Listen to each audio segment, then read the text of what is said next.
Bible इस बात को कहती है यहोवा के लिए कोई रुकावट नहीं। हालेलुया। जब परमेश्वर के वचन से पढ़ते हैं, हालेलुया, परमेश्वर के वचन इस बात को बताता है। पहला शमूएल की पुस्तक उसका 14 अध्याय उसका 6 आयत पढ़ेंगे।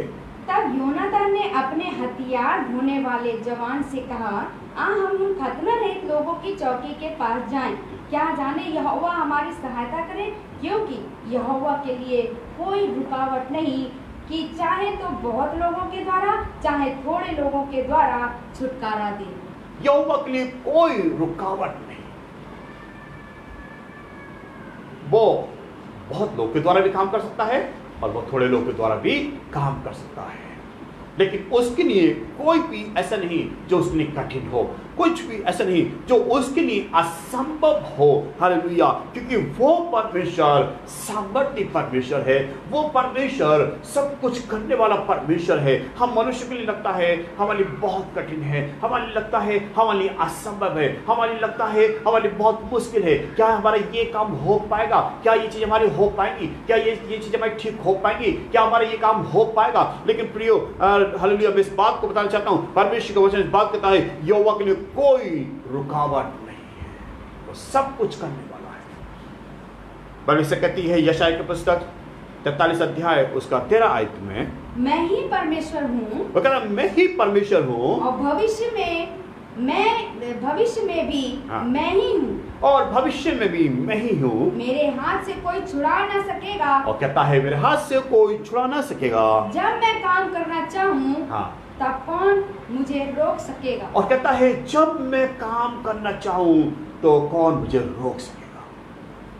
जब परमेश्वर कुछ करना चाहे, जब परमेश्वर कुछ काम को करना चाहे, जब परमेश्वर आपके जीवन में कुछ अद्भुत काम को करने पाए, जो आपको लगता है आपके लिए असंभव है, जो आपको लगता है आपके लिए कठिन है, लेकिन प्रियो, हालेलुया, जब परमेश्वर कुछ काम को करना चाहता है कोई रोक नहीं सकता है, कोई ताकत उसको रोक नहीं सकती है, कोई शैतान की शक्ति उसको रोक नहीं सकती है उसके काम को करने के लिए। हालेलुया। बाइबल कहती है जब यहोवा कुछ करना चाहे कौन रोक सकता है? हालेलुया।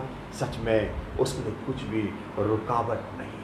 बस एक चीज है, हमें जो करना है हम अपने काम को करें, हमें जो करना है उसमें विश्वास करें, हमें जो करना है परमेश्वर के वचन की ओर ध्यान करें, हमें जो करना है हम उसके साथ में सही तरीके से जीवन को जिए। हालेलुया। ताकि परमेश्वर हमारे जीवन में अद्भुत काम को करने वाला परमेश्वर है। पर इस बात कहती है भजन संहिता पुस्तक 33 अध्याय उसका 10 और 11 आयत पे पढ़ते हैं, यहोवा जाति जाति की युक्ति को व्यर्थ कर देता है। यहोवा जाति जाति की युक्तियों को व्यर्थ कर देता है। वो देश देश के लोगों की कल्पनाओं को निष्फल करता है। और वो देश देश के लोगों की कल्पना को क्या करता है? निष्फल करता है। निष्फल करता है। यहोवा की युक्ति सर्वदा स्थिर रहेगी। आमीन। हालेलुया।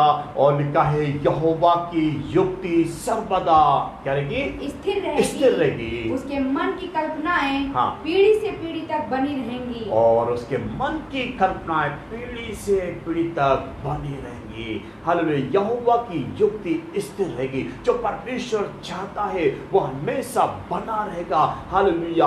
और उसकी कल्पनाएं हालेलुया पीढ़ी से पीढ़ी तक बनी रहेंगी। जो परमेश्वर आपके विषय में सोचता है, जो परमेश्वर आपके लिए कुछ करना चाहता है वो बना रहेगा। हालेलुया। कितनी खुशी की बात है ये हमारे लिए। हालेलुया। आनंद की बात है। परमेश्वर जब हमारे लिए कुछ करना चाहे कौन रोक सकता है? हालेलुया। कोई ताकत रोक नहीं सकती है। हालेलुया। इसलिए हमें चाहिए है हम परमेश्वर में ओ बने रहने पाएँ। इसलिए हमें चाहिए है हम परमेश्वर की बात को जोतने वाले जन हो जाएं। हमें चाहिए हम परमेश्वर प्रेम करने वाले जन हो जाएं। हमें चाहिए हम परमेश्वर के वचन से प्रेम करने वाले जन हो जाएं। हम उसमें विश्वास करने वाले जन हो जाएं, ताकि परमेश्वर हमारे जीवन में उन बड़े काम को करने पाए जो प्रभु आपके जीवन में करना चाहता है। एस्तर की पुस्तक जो पढ़ते हैं, एस्तर 4 अध्याय उसका 13 से 14 तक, 13-14।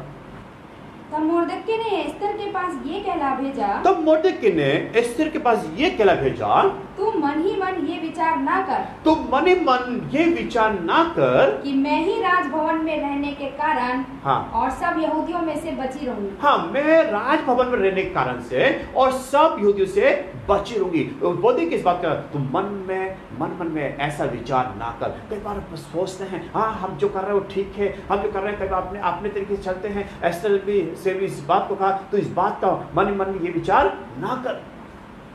तो क्या कहता है आगे?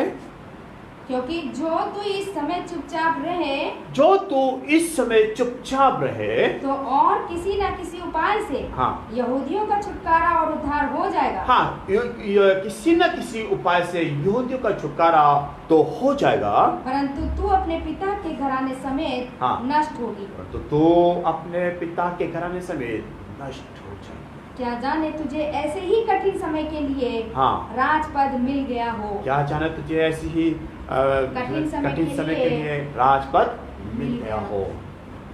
उसे अपना काम करने आता है, वो किसी न किसी अपने काम को कर लेगा, लेकिन जो काम आपको करना चाहिए परमेश्वर का, यदि आप उस काम को नहीं करते हैं तो आप उसका दंड को भुगतोगे।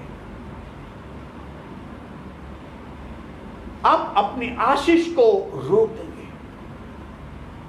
इसलिए मैं इस बात को उत्साहित करना चाहूंगा, हमें हमेशा परमेश्वर के काम के लिए तैयार रहना चाहिए। हम इस बात नहीं सोचें नहीं अगर मैं इस बात में काम में हाथ नहीं बढ़ाऊंगा तो मेरा तो काम नहीं होगा। ऐसा नहीं है, परमेश्वर अपना काम करना जानता है, लेकिन आपके लिए यदि आप परमेश्वर के काम को करेंगे और आप बढ़ के निकल के आएंगे तो आपके लिए एक बड़ी आशीष है।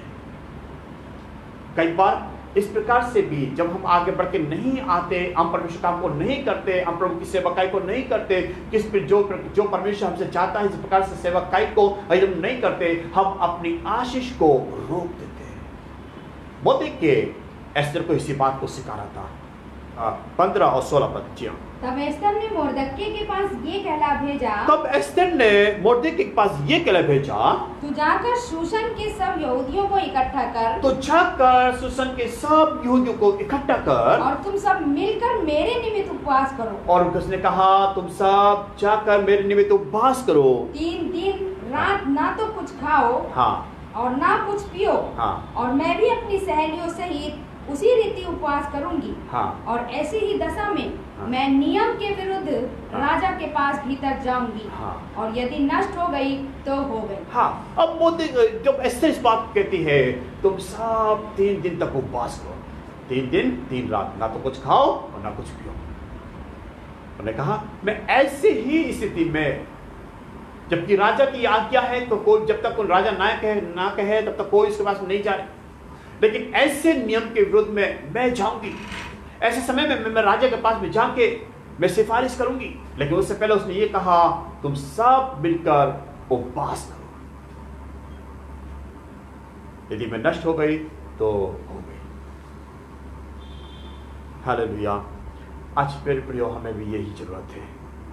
आज परमेश्वर हमसे भी इस बात को चाहता है। हम कई बार बहुत सी बातों को विषय में सोचते हैं,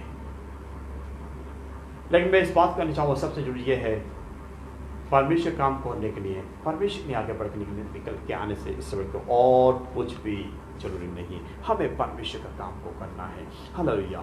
यहोवा अगर कुछ करना चाहे तो कौन रोक सकता है? यदि परमेश्वर कुछ काम को करना चाहे कोई रोक नहीं सकता है। हालेलुया। प्रभु अद्भुत है और वो सर्वशक्तिमान परमेश्वर है, जो अद्भुत काम को करने वाला परमेश्वर है। हमारी सोच से, हमारी समझ से बढ़कर काम करने वाला परमेश्वर है। परमेश्वर जय देने वाला परमेश्वर है। हालेलुया। और हम देखते हैं परमेश्वर ने मोर्देकै को, एस्तर को परमेश्वर ने एक बड़ी जय को दिया।